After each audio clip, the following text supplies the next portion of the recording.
Bismillahir-Rahmanir-Rahim. Alhamdulillah. Alhamdulillahi Rabbil Alameen. Wassalatu wassalamu ala Sayyidil Mursaleen wa ala alihi wa sahbihi wa baraka wa sallama tasliman kathiran ila yawmiddin amma ba'd. قال الله تبارك وتعالى في القرآن المجيد والفرقان الحميد والكاظمين الغيظ والعافين عن الناس والله يحب المحسنين. There's a very interesting story that's related about one of our pious predecessors, Hussein radiallahu anhu, the great Sahabi.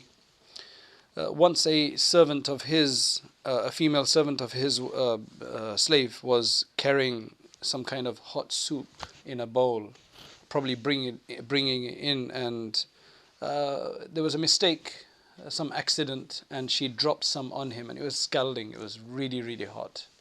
So it dropped on him, and of course it made him really agitated. It got him angry that this has happened, somebody carelessly dropped something on you.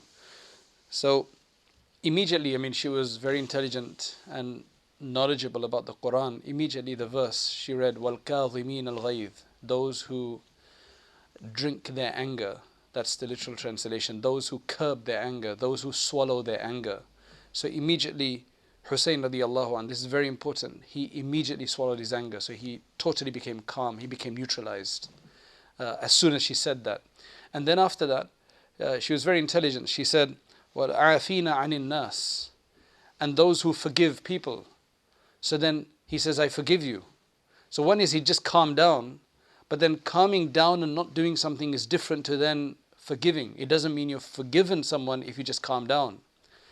Forgiving somebody is something else. It's a special interaction that takes place. So he says, when she said, وَالْعَافِينَ عَنِ النَّاسِ, he says, okay, I forgive you. And then after that, she pushed it even further. She said, وَاللَّهُ يُحِبُّ الْمُحْسِنِينَ, Allah loves the doers of good. Allah subhanahu wa ta'ala loves the doers of good. So when she said Allah subhanahu wa ta'ala loves the doers of good, he says, okay, I free you, I emancipate you. So she became a free person. So I guess the point of this story is that we learn a few things. Number one, when the Qur'an is recited and when the hukam of Allah, the command of Allah, any guidance from Allah subhanahu wa ta'ala, His messenger, is brought in front of us, the Sahaba used to succumb immediately. They used to submit immediately. If somebody burnt you with something as scalding as hot soup or something, clearly you're going to have a lot of agitation. You're going to be really, really angry because you got pain as well that you're dealing with. But immediately to calm down, to forgive, and then beyond that to do this great act of benevolence, which is to free her, subhanallah.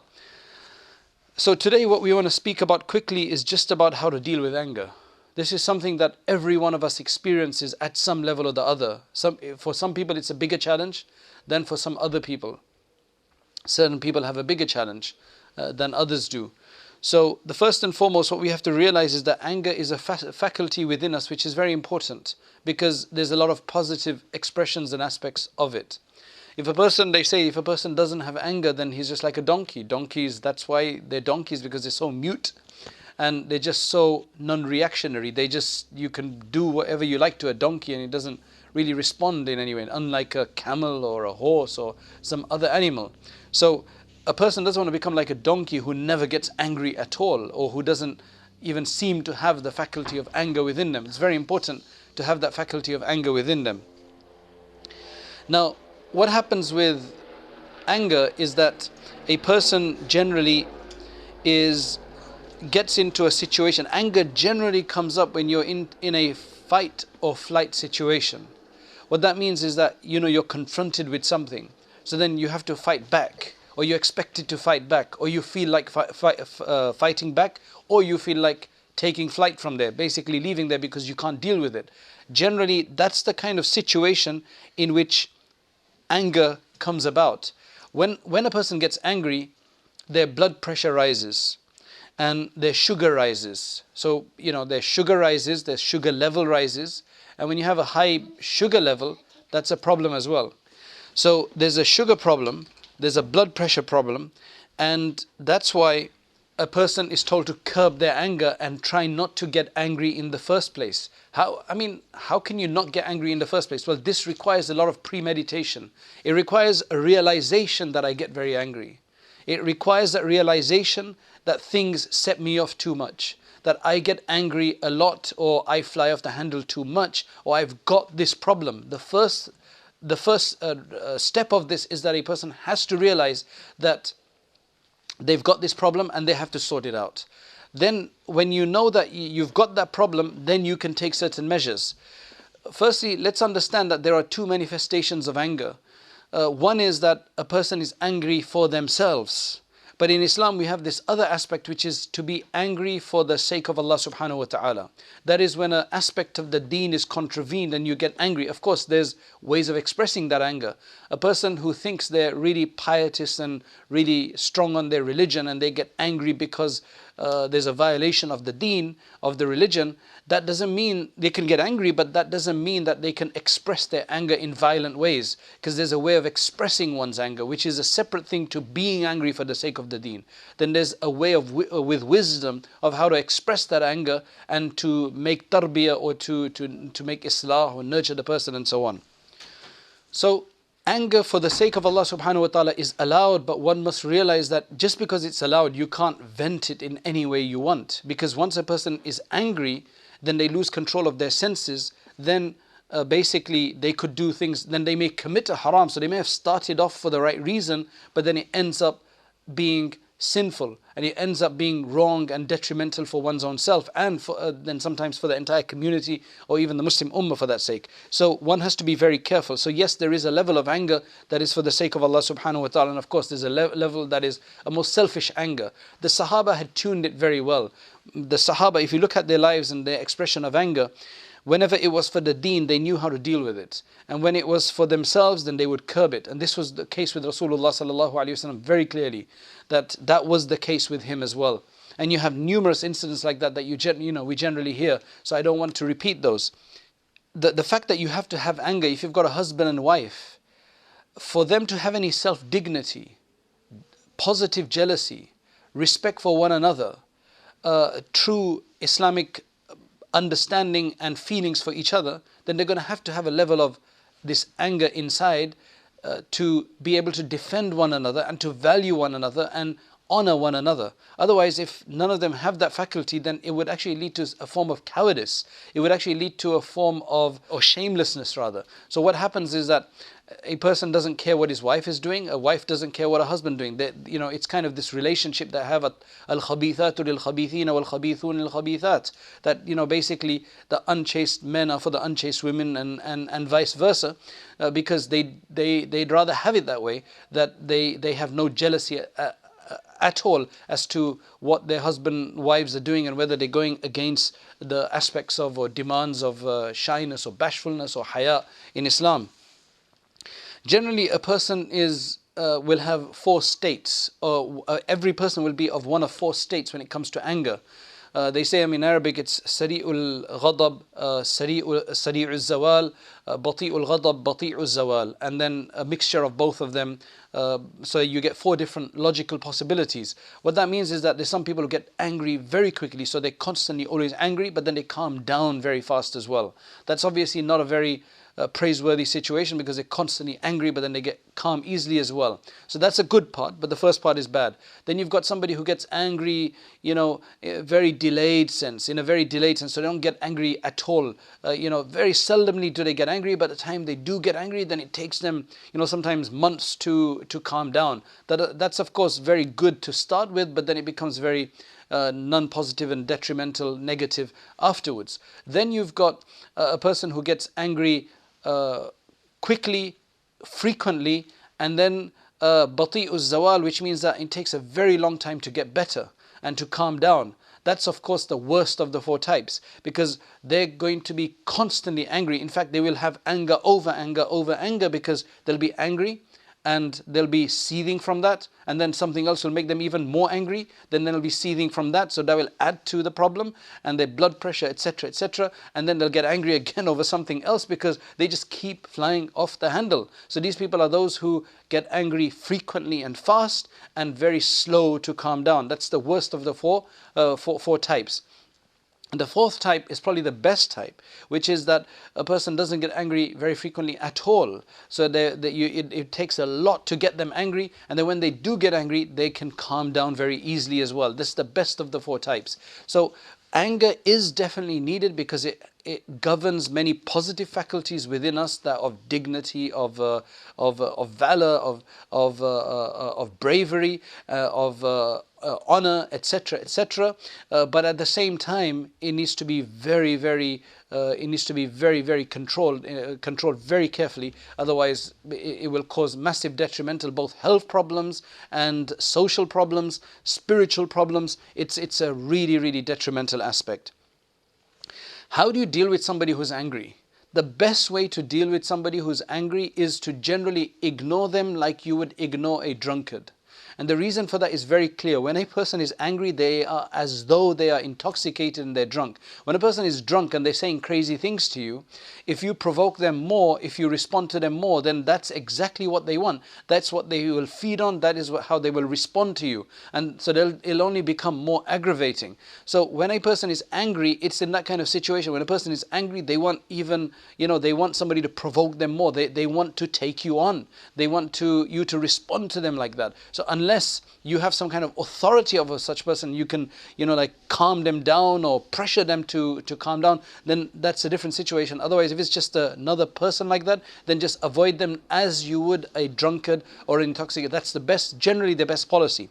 Sometimes that will get them angry more, because what some people want, they feel, some angry people, if you don't give them a response, if you don't dignify them with a response, essentially, then they get even more angry. But eventually they will have to calm down if you keep ignoring them. That's a tested formula. Initially, it will make them even more angry that you're not even responding to them, right? I've had cases where there's a couple that will come and they'll say that when I get angry, he just stays totally quiet, and that gets me even more angry, right? So it gets them more angry, but then eventually they come down, because people do calm down eventually. Anger, there's many reasons why anger will be brought on. And I'm just throwing out a lot of points today so that we can think about these things very carefully for ourselves to see how we can, inshallah, improve. So anger has many, many different ways that it's brought on. One of the main ways that anger is brought on is through jealousy.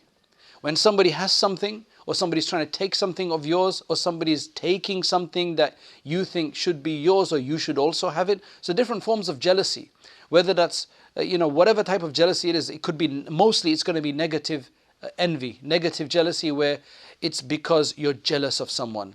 But then in the positive aspect, which is that a husband is jealously guarding over his wife. A wife is jealously guarding over her husband, in a sense, from, possible haram relationships. So in that case, there's a positive aspect of that. Again, to feel that positive aspect is praiseworthy. But the way you deal with it is where you have to be careful, because that could become blameworthy in the way you deal with it. For some people, it leads to paranoia, it leads to accusations, it leads to massive suspicion, it leads to big quarrels and fights, and out of nothing sometimes, because the jealousy is just out of sync. The jealousy is just beyond the limit. So there's many reasons that you have to understand there. However, most of the time, anger is brought on about with normal jealousy. You want something somebody else has, somebody's got something that you think you should also have. Why do they have it? A new dress, a new car, a new business, a new, getting married to someone that that is better than, what you have, etc., etc. All of these things. The positive aspect, for example, like a woman is sitting at home waiting for her husband to come home. He's out with his friends, he's gone out, etc., and he doesn't come home. Now, obviously, there's a sense of jealousy there, because he's out with someone else. You're jealous of those people. But you have the right to be jealous in this case. However, it's the way you deal with it that's going to be most important here. So you have the right to be jealous in that case. Jealous in a positive sense here, that you want to guard your honor. You want somebody for yourself. Of course, wives can't be so possessive that they don't allow their husbands to go out at all, and they act like mothers to their young children or something, and they control everything that they do, and make it seem like you have to get a visa from the Israeli embassy or something like that. It shouldn't become like that either. It should, there needs to be a relationship there. But at the same time, the wife does have, if her husband's constantly coming home late, absolutely the wife has the right to be jealous, and that is going to make her angry. But how you're going to deal with that anger is what's most important. That's what we have to learn. Other things that bring on anger is intoxications. People who are on drugs are going to be generally angry because they are volatile in their state. They are non-stable. They're never going to be steadfast in anything because drugs do that to you. They give you extreme heights. They give you extreme hits. They make you feel euphoric. They make you feel ecstatic. They make you feel different from what a normal person feels. And then there's a downer. It doesn't stay forever because it's not Jannah we're in. So it's this false and artificial sense of height that a person gets to, and then they fall, and that makes them really angry, especially when they can't get their next hit. They're agitated. So being intoxicated. Also drinking makes people angry quickly because they've lost full control over their brains and their faculties and their rationality. So intoxications is really problematic. So that brings on anger as well. Another place or another situation in which people become angry is when they're despondent about something. Then they get angry. If a person can't succeed, they've been trying to get a job, they can't get a job. They've been trying to have a child, they can't have a child. They've been trying to get married, they can't get married. They've been trying to find a house, they can't.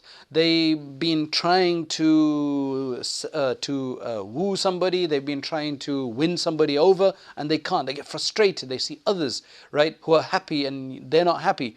But then that's all self-inflicted. What we have to realize is that this dunya is not full of just successes. There are definitely setbacks. There has to be a mixture of setbacks and successes in this world. And a person needs to know how to deal with their setbacks and with their successes. So a person should not become agitated, but they should turn to Allah subhanahu wa ta'ala. Generally what helps in all of these situations is to have a regimen of dhikr that you're constantly doing every day, because that will strengthen the heart. And then when bad things do happen in your life, you know how to deal with it because you have Allah on your side. You know that there's a connection between you and Allah.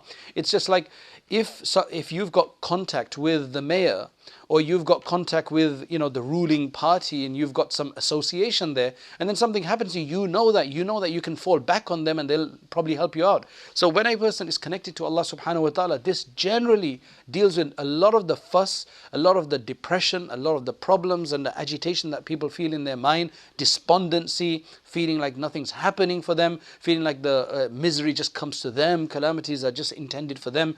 This can all be dealt with through dhikr, right? Through dhikr, not just one day of dhikr, but a dhikr regimen. Slowly it will strengthen your heart. Within a few weeks, you should be upright again. So frustration is really bad for anger because it makes you frustrated. Why isn't it happening fast? There's some of us who like things to happen very fast, and when they don't happen fast enough, we get angry because that's out of frustration. Again, that's not the right kind of expression. That's not a rightful expression. We don't have the right to become angry there. We just have to understand that these are the way things are. Right? You can't look at other families and how successful they are and then get frustrated of why you're not that successful. Right? Allah makes different. As long as you're fine, as long as you don't have a problem, and as long as you're doing okay, you can't get frustrated just because you're not as good as somebody else. That just may be the way it is. You ask Allah subhanahu wa ta'ala to help your situation. That you have to have some kind of merits within you which you may have not discovered yourself because you're looking at the wrong types of merits in others and deciding that you want those for yourself, whereas you may have other merits by which you can succeed in this world. So these are various ways that generally bring about anger, frustration, despondency, failures, intoxication, and so on and so forth. How does one cure their anger? So everybody is different in this regard, but the one thing which is for sure is that if you increase your tawakkul in Allah subhanahu wa ta'ala and you put your mind over matter, and your mind is strengthened through your dhikr of Allah subhanahu wa ta'ala and your trust in Him, then you can definitely be able to overcome, because you'll be able to overcome the causes of the anger, which I just mentioned. Your despondency, can be removed, your frustrations can be taken care of, etc. So all of these can be taken care of as long as you increase your relationship with Allah subhanahu wa ta'ala through doing specific types of adhkar, dhikr, etc. So first and foremost, one must think that Allah subhanahu wa ta'ala rewards abundantly for a person who curbs their anger. As Allah subhanahu wa ta'ala says in the Qur'an, وَالْكَاظِمِينَ الْغَيْظِ وَالْعَافِينَ عَنِ النَّاسِ. This is a massive praise for those, this is really great praise for those who are able to do that, because Allah subhanahu wa ta'ala is in the praising mode at this point. And that's what He says. So mind over matter, think of all the great rewards that Allah subhanahu wa ta'ala will provide for a person who curbs their anger for His sake. So when you do get angry and you realize that, look, I can't get angry, but it's very difficult to do that. If you have a habit of getting angry, then to do that at that moment is very difficult. This is something you have to premeditate. It's something you have to be conscious about. As I said in the beginning, one has to realize that I've got an anger problem, and then they need to try to ascertain the times or the instances or the places or the people with whom they generally get angry, and assess the situation and think, well, is my getting angry going to benefit the situation? Am I going to be able to solve the problem? Am I going to be able to change the situation? Are those people going to change because of that? If not, then what's the point? What's the point then? Then try to think of other ways to do it, but then try to control oneself, because being angry is a problem. Shaitan, what we have to realize is that the angry person is a tool, a toy in the hands of shaitan. I mean, this is the best way to explain it. That when a person gets angry, they are like a toy in the hands of shaitan. Shaitan can then just play around with them as they wish. Because the person's lost their faculty, the iman is weak at that point.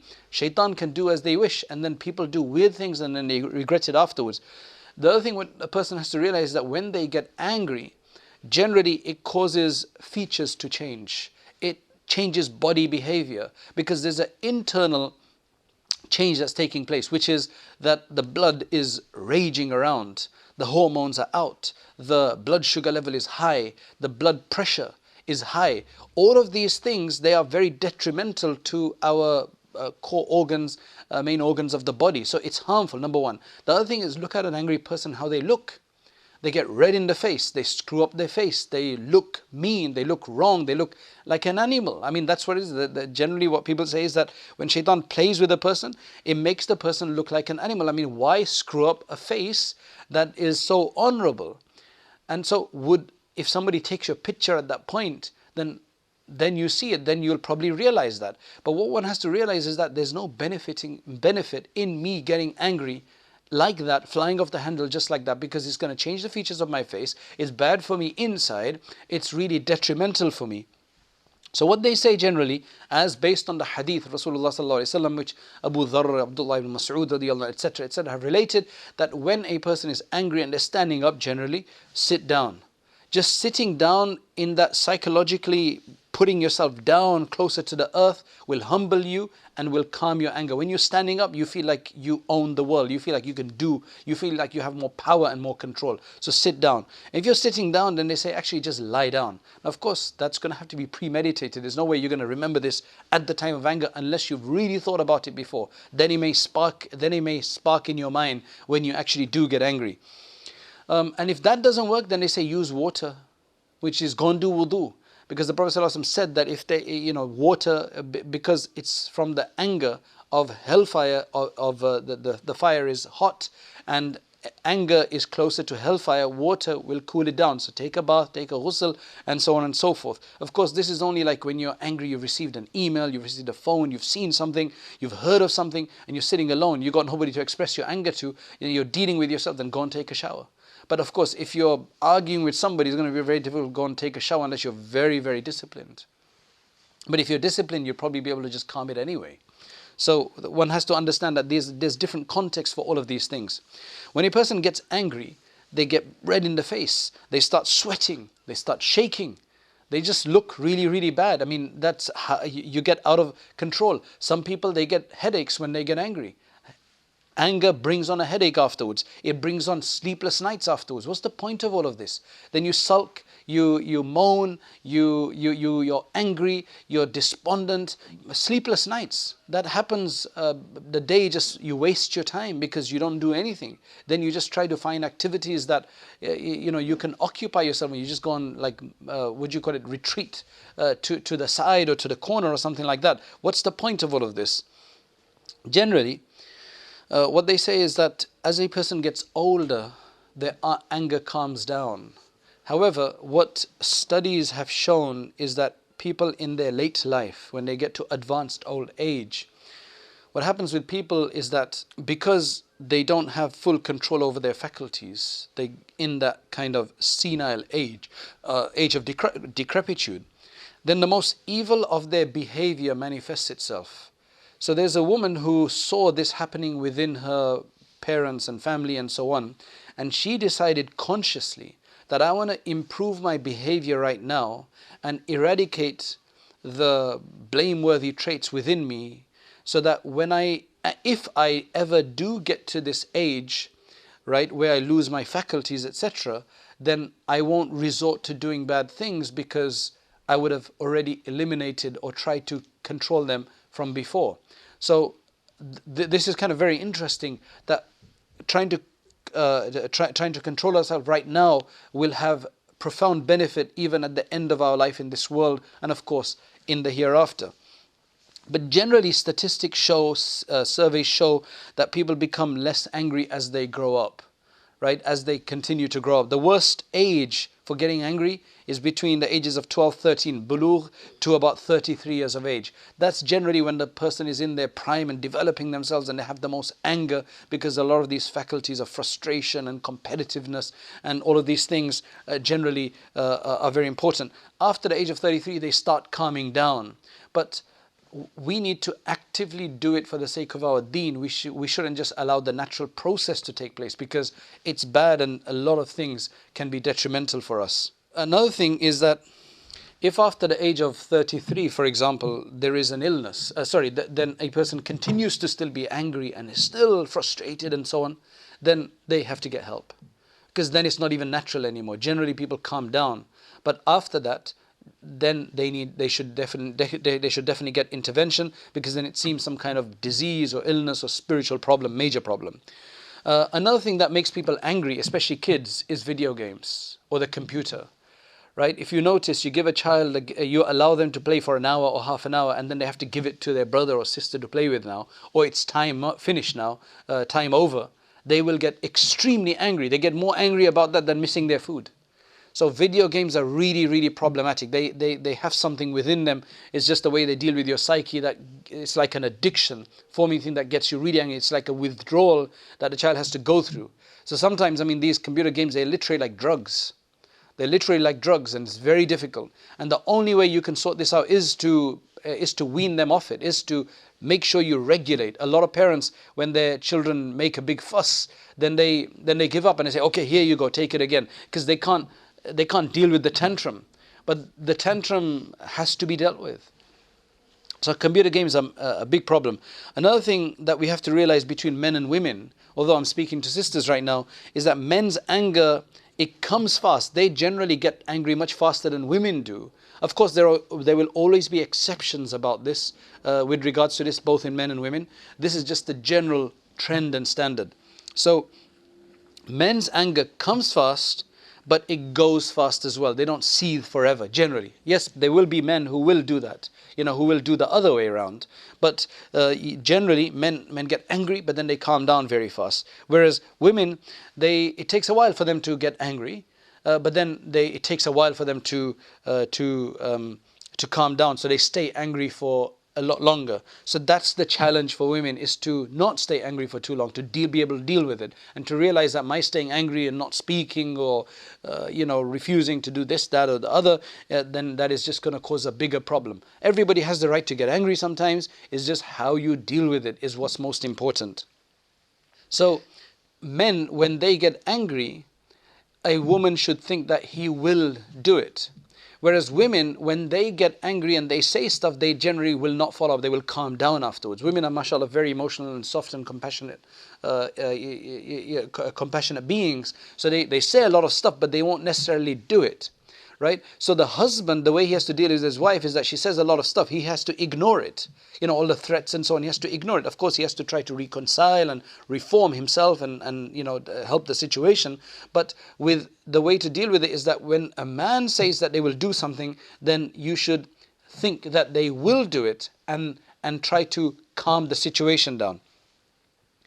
When the man does do these things, it's important for the wife to start thinking that why is he doing this? What's the problem? What is the cause for this? Try to ascertain the cause and then try to deal with that cause. Because there could be an absolutely valid cause, but then he's just overreacting to it. But then try to deal with that cause of how to deal. How do you deal with it? Men are really weak in this regard. Men really, what works on them is acts of kindness. So if they're angry, an act of kindness, with this, the soft power of the woman, it will really help. An act of kindness, expressing love, showing affection, a gift, this will really work with them, right? And they will really calm down. When it comes to men take more, it's known that men take more revenge in anger than women do. Men take more revenge in anger than women do. So what's very important is to try to diffuse the situation. And the way to do that is by this soft power, this acts of kindness, affection and love. And that will really help. Other dietary things that can help is that a person should remove from themselves, from their diet, hot peppers and chili. Because this aggravates the self, right? Too much coffee. Too much caffeine within it, right, creates hyperactivity. They say tomato is bad, right? Milk products are supposed to be bad for this. Wallahu alam. I mean, this is what I heard from our ulama. Sweet things, because that raises the sugar from the diet. So if a person has a problem in anger, then these kind of things should be removed. Another thing is avoid MSG, monosodium glutamate. That's causes hyperactivity, especially in children. And if children get a lot of tantrums as well, then really look at your ingredients of what you're feeding them. Artificial sugars are problematic, right? Use honey, etc. Artificial sugars, they raise the blood sugar much more. Caffeine, of course. Fast foods are said to, because they contain a lot of nitrates and so on. Generally, people who get angry a lot, they may have a magnesium deficiency or a deficiency in vitamin B and C. Right, vitamins B and C or magnesium, this may be deficient in them and that's what's causing them. What benefits for a person, right, and these are all additional things that benefit, right, is dried fruits are helpful, they're useful. Fish is very good because of the protein within the fish and the omega and so on, because it gives more control to the brain, it strengthens the brain, right, the omega acids in there, right, that's really good because sometimes it's because of weakness in the brain as well and hyperactivity there, non-control. Eggs are supposed to be good, white meat is supposed to be good, not red meats, right, seeds, all of these things are supposed to lessen the anger. Omega-3 itself, supplements which you can help to take as well, help yourself with, they have control. Another thing is certain herbal teas are supposed to be very good, especially the calming ones and the ones with the antioxidants in there. They help a lot. B6, 9 and 12 are supposed to be good for the nervous system, so that should be very helpful. B6, 9 and 12. Another aspect is to deal with your, for women is to deal with their PMT, premenstrual tension. That's really important, both psychologically and by maybe taking certain supplements, right? And I'm sure you can find out from your dietitians and doctors what will help in that situation. If you're finding that you get more angry at certain times in the month, then what you must realize that this is most likely premenstrual tension, and there are remedies that will help you. And of course, the dhikr is very important to keep as an underlying factor in all of these things to help. So generally what has been understood is that if a person gets angry, leave them for 15 minutes. Don't expect that you can please them immediately. Like if a woman gets angry, the husband should realize that, let me just leave her for 15 minutes. Let me not do anything. Let me not like say, you must calm down or whatever. It takes a while sometimes. So generally they say that it takes 15 minutes for some people to calm down. So give them that period of calming down, right? It's very difficult for a lot of people to calm down straight away, unless you know from experience that they can calm down. There are people like that, they just burst into a smile. But a lot of people, it takes them, most people will take them probably 15 minutes to just calm down. So just take it easy. And what we have to realize, one of the most detrimental places for anger is in marriage. It's going to happen, but we need to know how to minimize it, reduce it, eradicate it if possible, and control it if it ever does happen. So what we have to realize is that marriage, the bind between the husband and wife, the spouses, is like a thread, a very thin one. If the husband pulls a bit and the wife also starts pulling, or the wife is pulling and the husband starts pulling, it's going to break, because it's only a thin thread. When the wife is pulling, the husband gives some slack.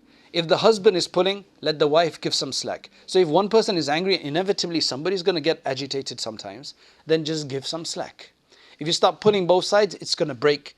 And it's a massive problem, because generally with children, it's not just about two of you, it's about 3, 4, 5 of you. So one should always think, it's not just about me and him or me and her, it's about us. There's children involved, and we don't want an unhealthy atmosphere here.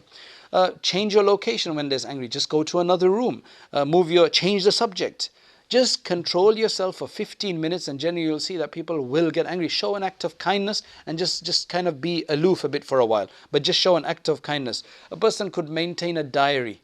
Right, that's a very good thing, that look, when I got angry, if a person really wants to correct themselves, maintain a diary. Look, this is what happened, these were the causes for it. This will help you to then go back and try to preempt these situations from before, so that you can control yourself in the future. It's very important.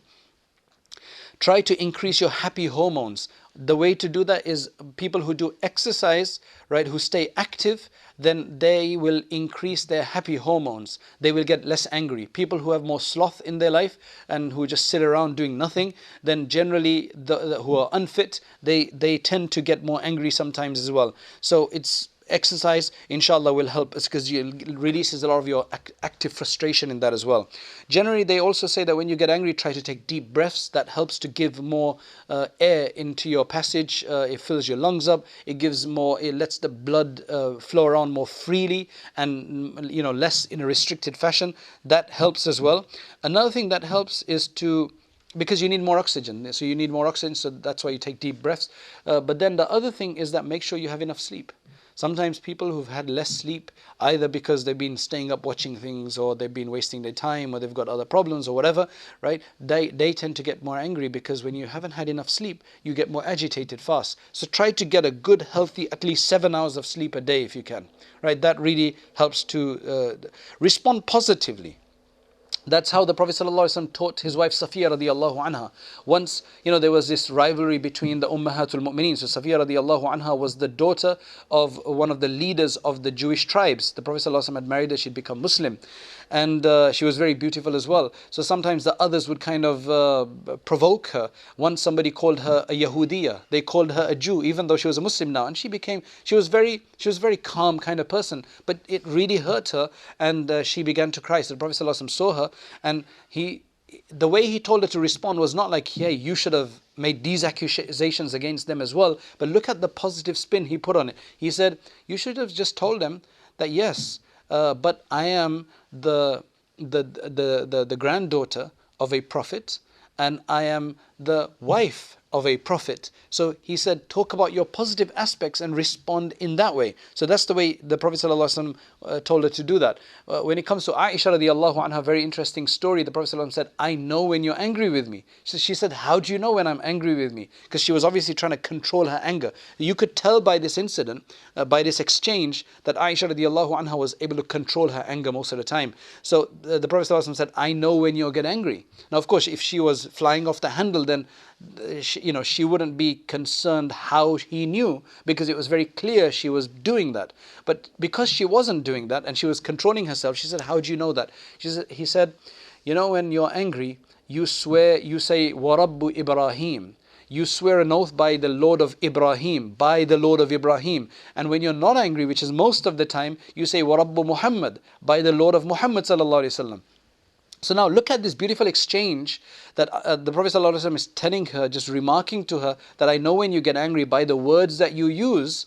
So then Aisha radiallahu anha was a very intelligent, very loving person. Immediately her response was not, was that, yes, I only drop your name from my mouth. I keep your name is still in my heart. So yes, I do say that, that's my way of venting my frustration, but you're still in my heart. So she salvaged the situation, and the Prophet ﷺ did her islah, or just expressed to her how he would do that. In the Sharia, we have many guidances in this regard, just to show the instability an angry person has and feels. So the Prophet ﷺ said, لا يقضي القاضي بين اثنين وهو غضبان. A qadi, a judge, an arbitrator should not decide between two people, provide any judgments between two people when they are angry, because they won't be balanced, and then it would be totally unfair. So a person has to be very clear about that. So a person once cursed his animal in anger. The Prophet ﷺ said, get off that animal, don't use that animal anymore, because it is mal'oon. In Arabic, the word for cursing is la'nat. To give a la'nat, which is to curse somebody, say something bad about somebody that, you are, la'nat means to be distant from the mercy of Allah. So when you curse somebody, you're literally saying that you are distant from the mercy of Allah. So now think about this. The Prophet ﷺ told this person to get off his animal, don't ride it and don't use it, because he said the animal has become mal'oon. The animal has become accursed, and you cannot ride an accursed animal. So obviously it was more of an admonition to him, right? But think about it. There's people who get angry with their wives, and then after that, they become intimate with them. They curse their wives. They say really bad things about their wife. They swear at them. And then after that, they're intimate with somebody that is accursed. That is just such a major contradiction, that you want the good for yourself, you're making it bad, and then you're intimately interacting with it, and vice versa.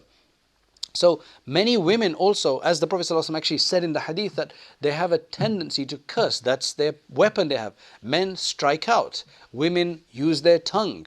So the challenge for men is to not strike out and follow the model of Rasulullah ﷺ, that to be the best to their wives and to others. And for women, it's to control their tongue, because the tongue is so serious that it will take a person into the hellfire. May Allah subhanahu wa ta'ala give us the tawfiq to curb our anger, especially those of us who have a greater ability or propensity or inclination to get angry more quickly. Remember, sometimes in situations of the religion, it is permissible to feel agitated and get angry, but it's the way you express it. There has to be a lot of wisdom in that. And of course, if we have a problem, then we need to realize of how to deal with it. May Allah subhanahu wa ta'ala give us the tawfiq, and may Allah give us the same level of control that Hussein radiallahu anhu had and the Sahaba had. And may Allah subhanahu wa ta'ala improve our lives. Wa akhiru da'wana anil hamdulillahi rabbil alameen.